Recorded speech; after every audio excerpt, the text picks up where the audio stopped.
بسم اللہ الرحمن الرحیم۔ السلام علیکم، میرے چینل میں آپ کا استقبال ہے۔ آج کی یہ ویڈیو ہماری 5th کلاس کی یعنی 5ویں کلاس کی کتاب ابتدائی اردو کا سبق نمبر 11 لیسن نمبر 11 ہے گرو نانک۔ تو آج کا ٹاپک ہمارا جو ہے گرو نانک کا ہے۔ تو دیکھیے گرو نانک کی تصویر بھی بنی ہوئی، شاید آپ لوگوں نے گرو نانک کا نام سنا ہی ہوگا، زیادہ تر لوگوں نے۔ آپ نے یہ بات اکثر سنی ہوگی کہ ہمارا ملک گنگا جمنی تہذیب کا نمونہ ہے۔ ایسا اس لیے کہا جاتا ہے کہ یہاں بہت سے مذہبوں کے ماننے والے سینکڑوں برس سے ایک ساتھ رہتے آئے ہیں، جیسے ہندو، مسلم، سکھ، عیسائی، بودھ، پارسی وغیرہ۔ ہر مذہب کے رہنماؤں نے اپنی تعلیمات کے ذریعے پیار، محبت، بھائی چارے اور امن کا پیغام دیا۔ بھکتی تحریک کے نام سے بھی ایک تحریک چلی تھی۔ اس کے ماننے والوں کی زندگی انسانیت کی بھلائی کے کاموں میں گزری۔ اس تحریک کے پیرو مذہبی تعلیمات کے علاوہ سماج سدھار کے کام بھی کرتے تھے۔ ایسے ہی ایک بزرگ سکھ مذہب کے رہنما گرو نانک تھے۔ گرو نانک کی پیدائش سن 1469 میں دریائے راوی کے کنارے آباد ایک گاؤں تلونڈی میں ہوئی۔ یہ گاؤں پاکستان میں ہے اور لاہور کے جنوب میں واقع ہے۔ اس گاؤں کو اب ننکانہ صاحب کہتے ہیں۔ گرو نانک اسی گاؤں کے ایک منیم کالو چند کے بیٹے تھے۔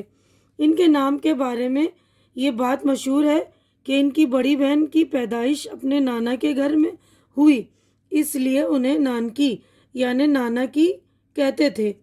اپنی بڑی بہن کے نام پر ان کو نانک یعنی نانا کا کہنے لگے اور یہی ان کا نام پڑ گیا۔ اگلے صفحے پر اب ہم چلتے ہیں۔ بچپن ہی سے گرو نانک کی عادتیں عام بچوں سے مختلف تھیں۔ انہیں کھیل کود کا شوق نہیں تھا۔ جیب خرچ کے پیسے بھی وہ اپنی ذات پر خرچ کرنے کے بجائے ضرورت مندوں میں تقسیم کر دیتے تھے۔ جب ان کی تعلیم کا سلسلہ شروع ہوا تو انہوں نے فارسی زبان اور حساب بہت حد تک سیکھ لیا۔ آگے پڑھائی میں ان کا جی نہیں لگا۔ جب وہ بڑے ہوئے تو ان کے والد نے پہلے کھیتی باڑی اور پھر تجارت کرنے کے لیے کہا۔ انہوں نے کسی کام میں دلچسپی نہیں لی کیونکہ ان کا دل دنیا داری میں نہیں لگتا تھا۔ ایک دفعہ گرو نانک کے والد نے انہیں کچھ روپے دے کر لاہور بھیجا اور کہا کہ ایسا کھرا سودا کرنا جس سے کچھ نفع ہو۔ انہوں نے بالا نام کا ایک نوکر بھی ساتھ کر دیا۔ راستے میں انہیں کچھ فقیر نظر آئے جو بہت بھوکے تھے۔ گرو نانک نے ان کو کچھ روپے دینے چاہے لیکن فقیروں نے کہا یہ پیسے ہمارے کس کام کے، ہم تو بھوکے ہیں، کھانا چاہیے۔ گرو نانک نے ان کے کھانے کا انتظام کیا اور سارے پیسے ان کو کھانا کھلانے میں خرچ کر دیے۔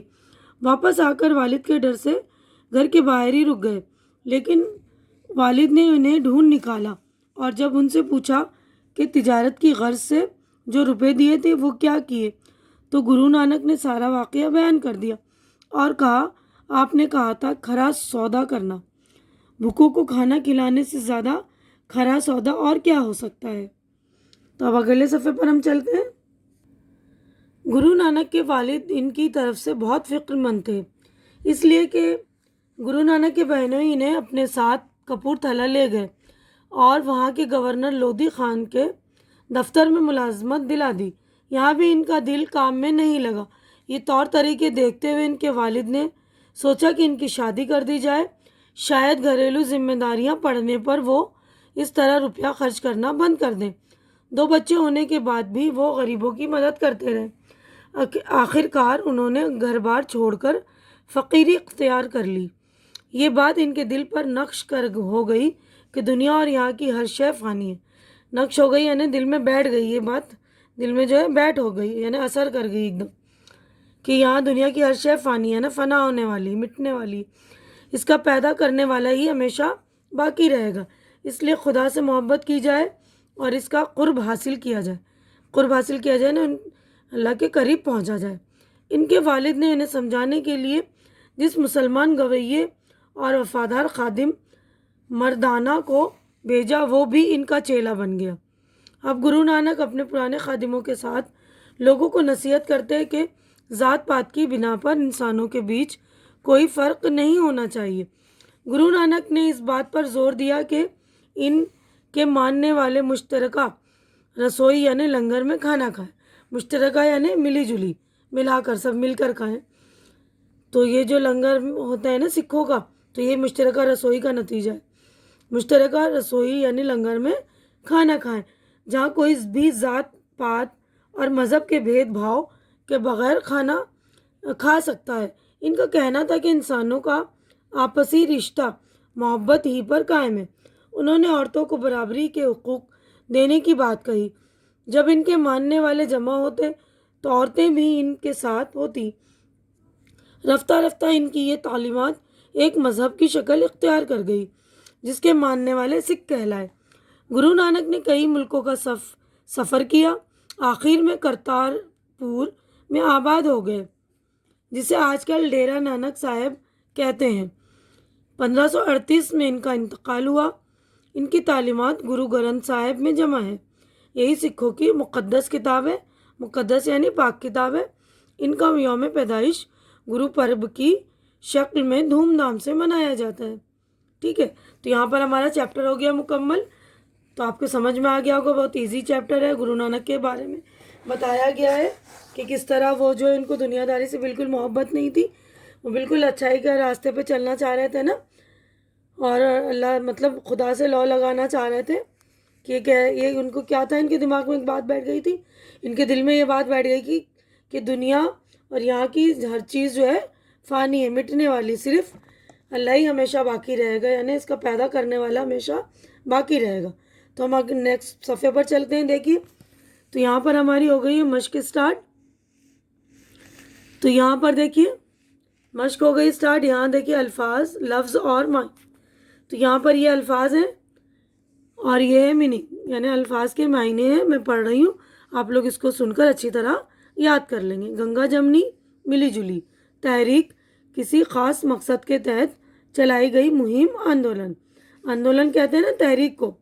ہندی ورڈ آپ لوگوں نے سن رکھا ہوگا. آج کل تو آندولن کئی چل رہے ہیں، کسان آندولن بھی چل رہا ہے نا، تو تحریک آندولن کو کہتے ہیں. جنوب دکن، پیروکار، ماننے والے، پیچھے چلنے والے. گرہستی، گھر بار. نقش ہو جانا، اثر کرنا، دل میں بیٹھ جانا. فانی، مٹنے والا، قرب، نزدیکی. مشترکہ، ملی جلی. مقدس، پاک. ٹھیک ہے، اب غور کرنے کی بات دیکھیے، غور کیجیے. یہاں لکھا ہوا ہے سبق کے متعلق غور کرنے کی بات ہے کہ گرو نانک ہمارے ملک ہندوستان کے ایک اہم روحانی پیشوا اور سماج سدھارک تھے. انسان دوستی اور محبت ان کا پیغام تھا. انہوں نے دنیا داری چھوڑ کر خدمت خلق کا راستہ اختیار کیا. خدمت خلق یعنی کہ سیلف سروس، تو دیکھیے خدمت خلق سوشل سروس کو بولتے ہیں، یعنی لوگوں کی خدمت کے لیے کام کرنا، اس کو خدمت خلق بولتے ہیں. تو انہوں نے بھی جو ہے لوگوں کی خدمت کیا اور یہی انہوں نے پیغام پہنچایا لوگوں تک. ٹھیک ہے نا. تو امید کرتی ہوں کہ میری یہ ویڈیو آپ کو اچھی لگ رہی ہوگی. اب ہم اگلے ویڈیو میں اپنے سوال جواب کریں گے. دیکھیے سوچیے، بتائیے، لکھیے. سوالات شروع ہوں گے اگلے، تو ہم اگلی ویڈیو میں کریں گے. ٹھیک ہے، یہیں پر اپنی ویڈیو مکمل کرتی ہوں. میری ویڈیو کو آپ لائک کیجئے، زیادہ سے زیادہ شیئر کیجئے اگر پسند آ رہا ہے، تاکہ زیادہ جو ضرورت مند لوگ ہیں ان کی ضرورت پوری ہو سکے. اور میرے چینل کو سبسکرائب کر کے میری حوصلہ افزائی کیجئے. اور ہماری اگلی ملاقات جو ہے ہماری اگلی ویڈیو میں ہوگی. تب تک کے لیے اللہ حافظ.